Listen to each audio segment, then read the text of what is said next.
Right then, welcome back to the channel. Stephen Howson, Ronaldo Brown, XG Extra. Today is match day, obviously, in the Premier League. And even though the big game, I would argue, is not today, the big game is Liverpool-Arsenal, I would say, this week. Tomorrow. Let's not have it twisted. United versus Burnley is an absolutely mega game. Now, obviously, last night you got to hear how I think the game is going to go. Ronnie, give us your thoughts on how the game's going to go. Burnley is going to be similar to Fulham in terms of they don't quite have the same ability from 1 to 11 as in the football team. So don't get me wrong, if you look at Fulham's team, even going through their bench, they've got some good players, don't they? Yep. Do you know what I mean? Typical Premier League opposition, every team has a bit of ability and talent. Burnley have recruited pretty decently and got a few fringe Premier League talent themselves. Obviously, Leslie, you got Chukwu, Broha. Familiar face in Hannibal Medjbury as well, plays for him. But what, obviously, money's on him scoring, right? Yeah, money's on him scoring. But Burnley kind of hang their hat on being really, really good defensively, and they were one of the best defensive teams in England last year in the Championship. They held 3 in the first game to Tottenham away, but Tottenham looked like a good side under Frank. And apparently 3-0 wasn't really indicative of how the game actually went with Tottenham. Apparently they had a few chances themselves, and they actually played quite well. But you know, how it is in the Premier League playing the bigger teams is they might get 4 good opportunities and score 3 of them. And one of them was like a Richarlison overhead kick as well. But for me, I think where currently United are in terms of the opposition we don't like facing, which is defensively solid teams that might hold a bit of a low block or might occasionally press really well and are quite structured. It's not going to be a straightforward game. I'm actually more worried about the Burnley game in a few hours rather than the City-Chelsea ones where there's less pressure, and I think we thrive better against teams where we can transition and counter where there's no expectation. So I wouldn't be surprised if we actually end up drawing the game, but as a United fan and optimist, I'm believing Old Trafford's going to be so toxic. Yeah, listen, I've seen us draw to Grimsby, do you know what I mean? But I do think I think quality will tell in the end, and I think we do nick a win, but it's by no means a straightforward game, and I can't believe I'm saying that about Burnley at home. No, I think saying that about Burnley is fair, to be honest with you. When I look at what they do, this might be the season that 1 or 2 of the promoted sides stay up, right? Yeah. I already had Sunderland staying up. I think they beat Sunderland last game. Yeah, they did. I think Burnley could be quite close to that as well. What we've seen in recent years, there's been this trend of teams in the Championship, and actually Burnley under Company were this. Teams that come up playing brilliant, like modern, expansive football. They've got you're talking 65-70% possession. They knock it around real nice. They get to the Prem, and everyone can knock it around real nice. Your little X factor that you had in the Championship ain't there no more. Everyone can do that. What else you got? And I think that's been the problem, is teams stepping up haven't had the quality to execute what everyone else is already doing to a better level than everyone is already doing, and that's why they lose, and that's why they end up getting relegated. With Scott Parker, this Burnley team, and Sunderland, and that's why I pipped Sunderland, but I think Burnley are right next to them as well, and obviously they just took points off them, so there's clearly something going on here. I think this Burnley team and that Sunderland team, they're doing it different. I think they're coming up and they're saying, we ain't going to try and play expansive football. We ain't going to do that. We're going to be defensively sound, and we're going to be tight, and we're going to be hard to beat. Play the percentages more in it. Yeah, but and even the percentages, but they're direct with their wingers, and their 2 number 6s. I feel like their 2 number 6s are going to drag Mbuemo and Cunha and man mark them, and I think that's going to be a real problem for us. I think they're just going to lock them 2 down, and then you're going to be like, right, now we can double up on Sesko, and the fullbacks can deal with the wing backs. Now what you got? No one. And that's where you're going to hope that Bruno gets on the ball and can knit something through there. But I think everyone's going to be, like, his passing options, I feel, are going to be marked. And another elephant in the room that's a massive equaliser in games like this, and it's already been shown as a bit of a vulnerability for United. Set plays. No matter how well we play, if you're not good, United have shown themselves to be poor in both boxes, the 2 most important areas of the pitch, and where you win and lose games. I think that's why Casemiro's been playing, you know. Do you know what I mean? Because Casemiro's great in both boxes. Yeah, I think that's literally why he has been getting the nod. 100%. It's definitely valued. Whereas United don't look very good from set pieces, and Burnley are quite a big, strong side. with a lot of aerial threat. I think I'm confident, and I can literally guarantee that United are going to concede at least one big chance from a set piece or corner against Burnley in a few hours, and that's just because they've got big brawling centre halves, got big Leslie Ugarte in midfield, who's a big strong guy as well.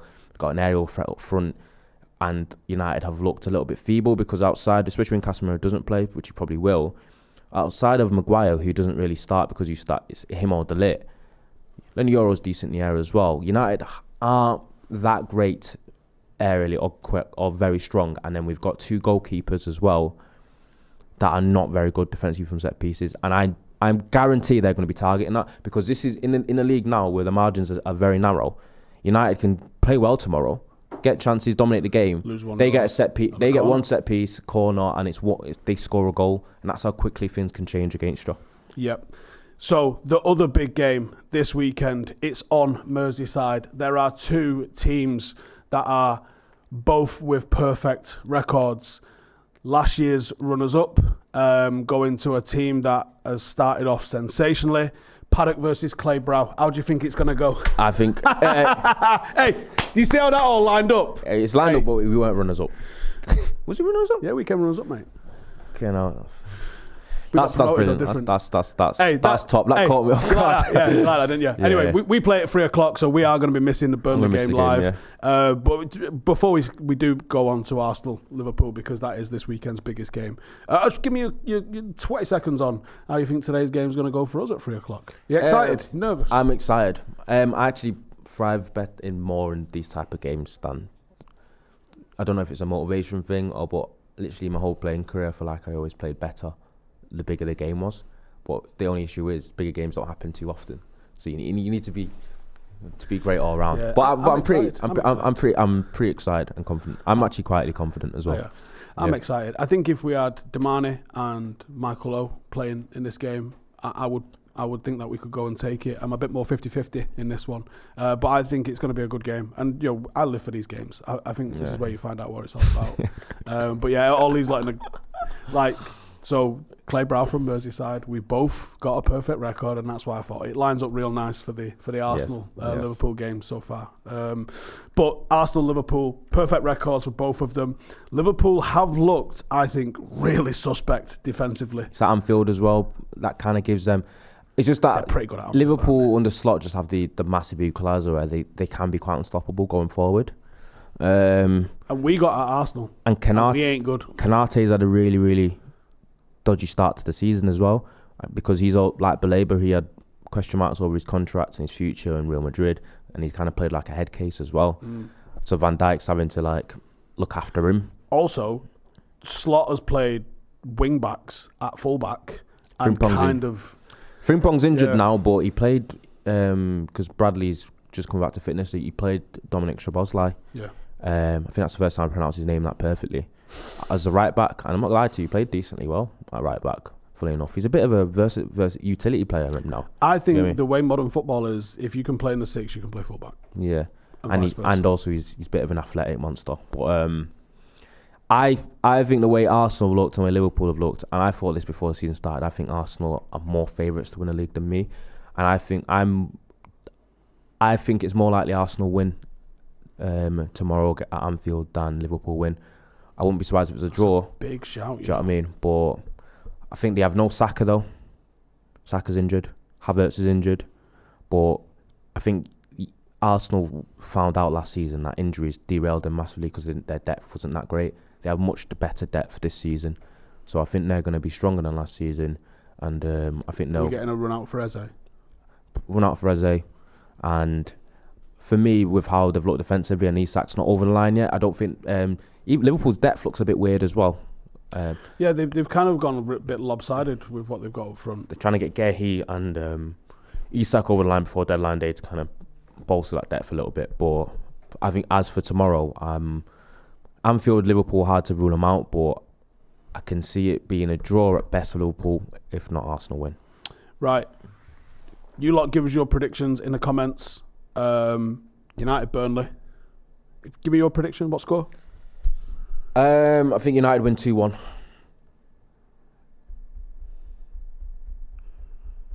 I'm going to say 1-0 United. Tight one. Give us your Clay Brow Paddock prediction. I think we win 3-2. I hate that. I hate conceding any goals. I think they're a bit makeshift back line. They're very, very strong going forward. We always give a team a chance, I think, sometimes. Usually sometimes ball playing and not clearing it out, or playing the percentages sometimes. But I think it will be... I'm going 3-2. I'm going to say 2-2.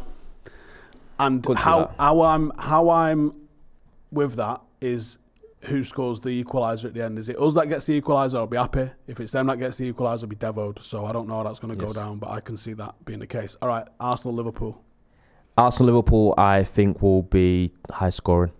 So I've gone for the draw to be safe. I'm going 2-2. I'm going to say 3-1 Liverpool. Arsenal conceding 3 don't happen, often. I know, but I can see it. I don't know why. Okay. Anyway, let us know your score predictions for those 3 games. And if you want, I'll throw the link to our game on Twitch later. You can watch it free if you want. See how me and Ronnie get on in what is the biggest game of our season so far. Because they're going to watch that instead of Burnley United, isn't it? Hey, do you know what? 10 minutes in, someone might be like, give me that fucking link. Yeah. If it starts going west, you can dual screen if you want. 3 o'clock kick-off, innit? Sometimes it's a bit hard to find a stream at 3 o'clock as well. So if you'd rather, you can just watch us and it's dead easy to watch. And you can get involved in the chat.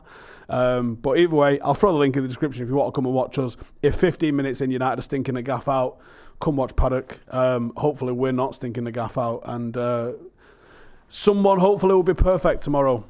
If it's us, I think we're going out. Otherwise, we'll see us in the next one. And I'll see you after the game, after I've had a chance to watch it. So it might be a late night live tomorrow night. We'll see how it goes. See you in a bit.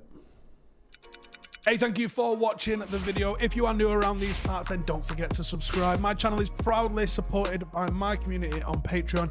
If you'd like to get a little bit of extra content, a Discord group, meetups, 5-a-side games, weekly podcasts, behind the scenes, and even an occasional bit of transfer news as and when I get it, then for the price of a pint, you can show your appreciation for the content that we make and get some goodies for doing so as well. Check the link in the description or click the button right here. You'll also find all of my socials here too if you want to follow me on any of those platforms. Nice one.